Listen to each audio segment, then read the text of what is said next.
नमस्कार, let's mic के एक बिल्कुल नए जानकारियों से भरपूर शो में आपका स्वागत है जिसका नाम है कॉर्पोरेट दुनिया।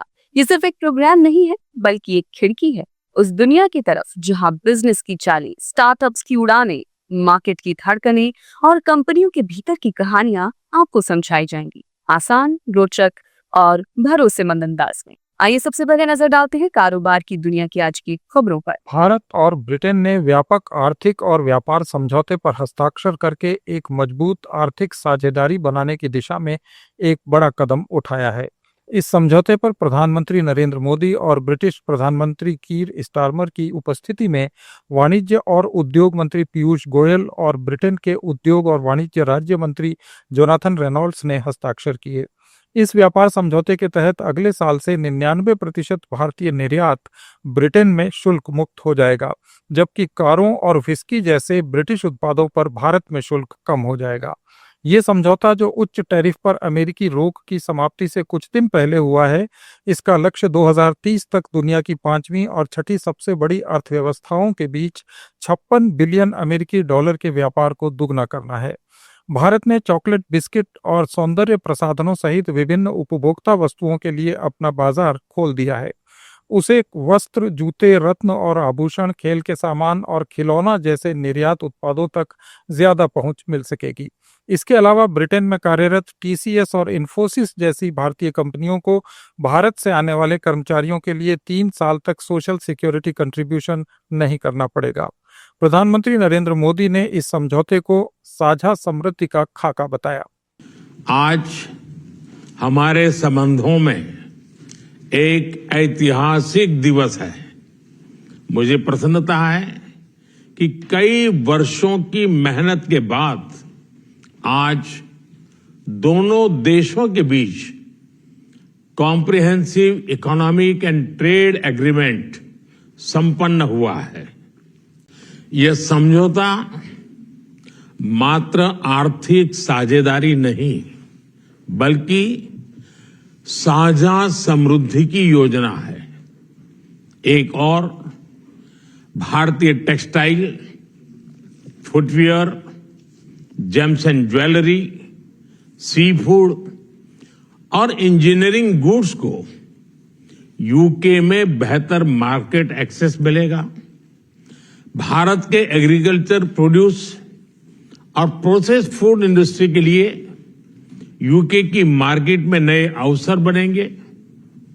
भारत के युवाओं, किसानों, मछुआरों और एमएसएमई सेक्टर के लिए यह समझौता विशेष रूप से लाभकारी सिद्ध होगा। मुक्त व्यापार समझौते पर हस्ताक्षर के अवसर पर ब्रिटिश प्रधानमंत्री कीर स्टारमर ने कहा कि ये एक ऐसा समझौता है जिससे दोनों देशों को भारी लाभ होगा, वेतन में वृद्धि होगी, जीवन स्तर में सुधार होगा और कामकाजी लोगों की जेब में ज्यादा पैसा आएगा। Look, and we both know this is the biggest and most economically significant trade deal that the UK has made since leaving the EU. And I think I can say that it's one of the most comprehensive deals that India has ever done. So thank you, Prime Minister, for your leadership and for your pragmatism. And I'd like to thank everybody who's worked so hard to get this deal over the line. प्रधानमंत्री नरेंद्र मोदी और Britain के प्रधानमंत्री कीर Starmer ने समझौते पर हस्ताक्षर के बाद दोनों देशों के व्यापारिक नेताओं के साथ भी मुलाकात की। बैठक में स्वास्थ्य, फार्मास्यूटिकल, रत्न और आभूषण, ऑटोमोबाइल, ऊर्जा, इंफ्रास्ट्रक्चर, दूरसंचार, आईटी, लॉजिस्टिक्स, कपड़ा और फाइनेंशियल सेक्टर के दोनों पक्षों के प्रमुख उद्योगपति उपस्थित थे। वेदांता के चेयरमैन अनिल अग्रवाल ने इस समझौते पर कहा कि ये एफटीए दोनों देशों के लिए विन विन डील साबित होगा। ये आर्थिक गतिविधियों को बढ़ावा देगा और रोजगार, उद्यमिता और अवसरों के नए द्वार खोलेगा। Signing FTA is a great achievement between Britain and India. Lot of hard work has gone. I congratulate Prime Minister Starmer and our Prime Minister Modi and his team to achieve this milestone.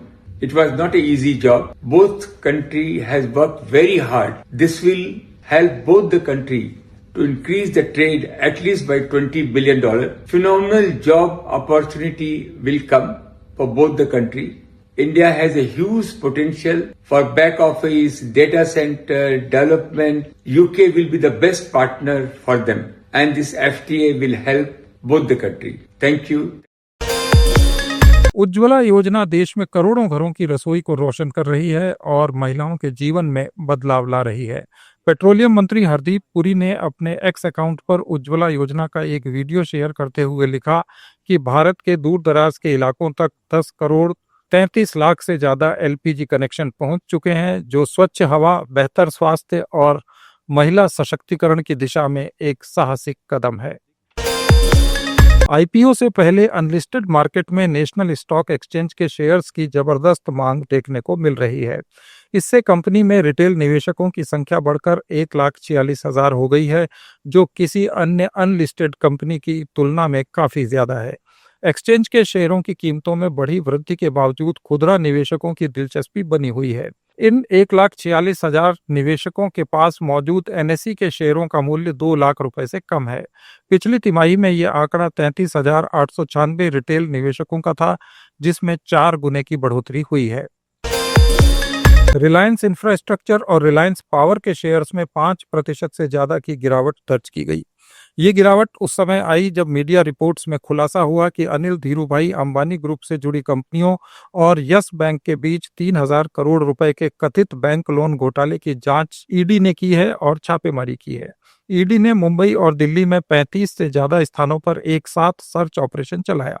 इस छापेमारी में करीब 50 कंपनियां और 25 लोग radar पर हैं। मामला prevention of money laundering act के तहत रजिस्टर किया गया। सरकार की नीतियों और इंटरनेट की लगातार बढ़ती पहुंच के दम पर भारत दूरसंचार क्षेत्र में बहुत तेजी से आगे बढ़ रहा है। दुनिया के दूसरे सबसे बड़े आईटी बाजार की रफ्तार और बढ़ाने में राष्ट्रीय दूरसंचार नीति काफी मददगार साबित हो सकती है। सरकार को उम्मीद है कि इस नीति की मदद से देश के दूरसंचार क्षेत्र में 2030 तक हर साल 1 लाख करोड़ रुपए का इन्वेस्टमेंट आएगा। इसके साथ ही रोजगार के 10 लाख नए अवसर भी पैदा होंगे। दूरसंचार विभाग ने राष्ट्रीय दूरसंचार नीति को लेकर जारी ड्राफ्ट में कहा कि एनटीपी 2025 का लक्ष्य 2030 तक दूरसंचार क्षेत्र में विभिन्न रणनीतिक उद्देश्यों को पूरा करना है। इसमें सबके लिए सार्वभौमिक और सार्थक संपर्क मुहैया कराने के साथ देश की जीडीपी में दूरसंचार क्षेत्र का योगदान दुगना करना और सालाना 1 लाख करोड़ का निवेश हासिल करना है। केंद्रीय वाणिज्य और व्यापार मंत्री पीयूष गोयल ने कहा है कि कई देशों के साथ व्यापार संबंधों को बेहतर बनाने के लिए चर्चा चल रही है। भारत ने ब्रिटेन के साथ एक ऐतिहासिक फ्री ट्रेड एग्रीमेंट पर हस्ताक्षर किए हैं, जिससे दोनों देशों के लिए अरबों डॉलर के अवसर खुलेंगे।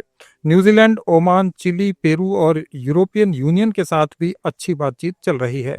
बायलैटरल ट्रेड एग्रीमेंट्स पर यूनाइटेड स्टेट्स ऑफ अमेरिका के साथ भी अच्छी बातचीत हो रही है।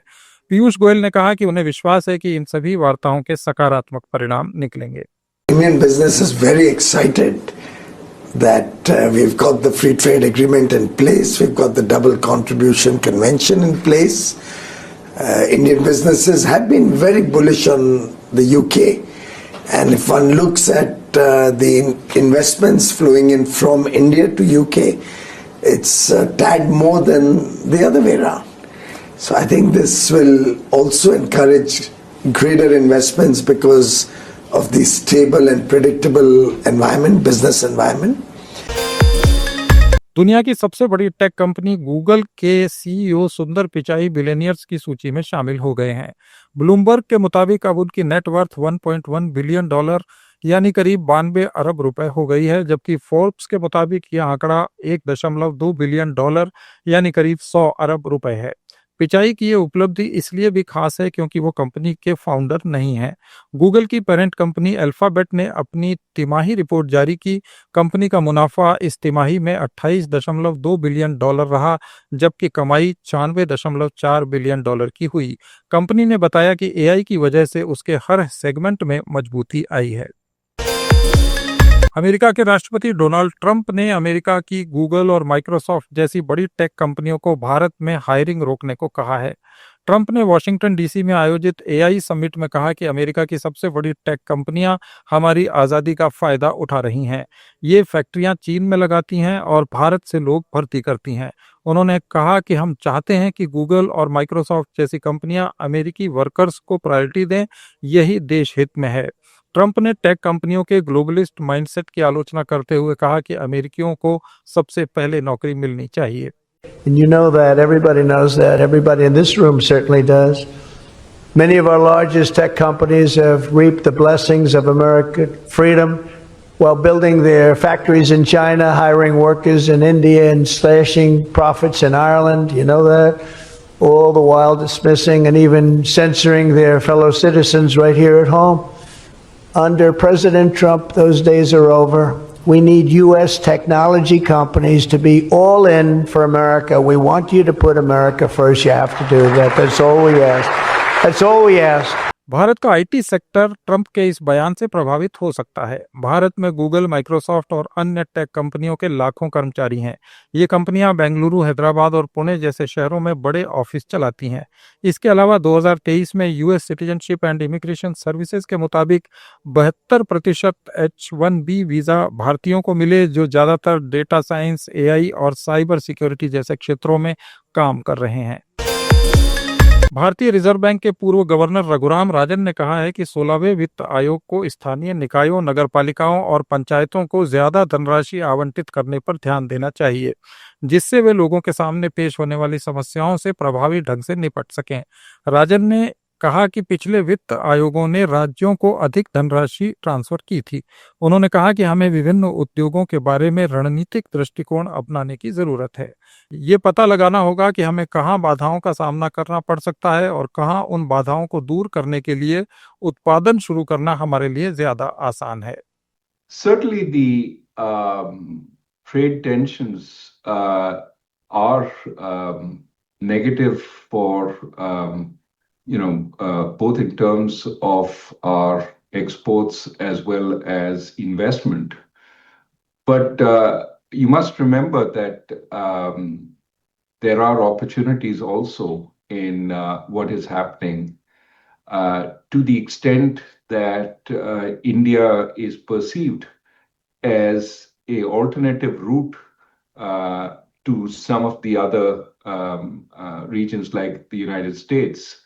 Than, for example, manufacturing in China, it gives us a potential opportunity depending on where the tariffs end up. If the tariffs on, say, China and some other parts of Asia are much higher than the tariffs that are on India, there may be some opportunity for some manufacturing to flow to India. So, but you must remember also that Indian exports in manufacturing to the United States are not that big, and so any kind of tariffs will have some modest dampening effect, but not a lot. So bottom line, I think our growth has sort of settled at the 6 to 7 range. A fraction of a percentage point or two maybe affected by the global sort of tariff environment. खाद्य सचिव संजीव चोपड़ा ने कहा है कि खुला बाजार हस्तक्षेप योजना के तहत सरकारी भंडार से गेहूं बेचने की कोई जरूरत नहीं है, क्योंकि आपूर्ति पर्याप्त है और कीमतें स्टेबल हैं। सरकार एफसीआई द्वारा प्रबंधित केंद्रीय पूल के सरप्लस से पहले से निर्धारित आरक्षित मूल्यों पर सीधे बाजार में बेचकर गेहूं की आपूर्ति और कीमतों को कंट्रोल करने के लिए खुला बाजार बिक्री योजना चलाती है। भारत ने 2024-25 में ओएमएसएस के तहत करीब 30 लाख टन गेहूं बेचा, जबकि 2023-24 में करीब 1 करोड़ 1 लाख टन गेहूं की बिक्री की थी। देश में गेहूं उत्पादन फसल वर्ष 2024-25 में रिकॉर्ड 11 करोड़ 75 लाख टन रहने का अनुमान है। ये थे कॉर्पोरेट जगत के आज के अहम समाचार। अपडेट्स के लिए जुड़े रहिए लेट्स माइक के साथ। It's time for news. It's time for more than radio. Presenting the first radio news app, Let's Mike. Download the app now from Play Store. Available both on Android and iOS mobile phones. Follow us on YouTube, Instagram, Twitter, LinkedIn, Facebook, Telegram, WhatsApp, Snapchat. Let's talk, let's connect, and let's smile.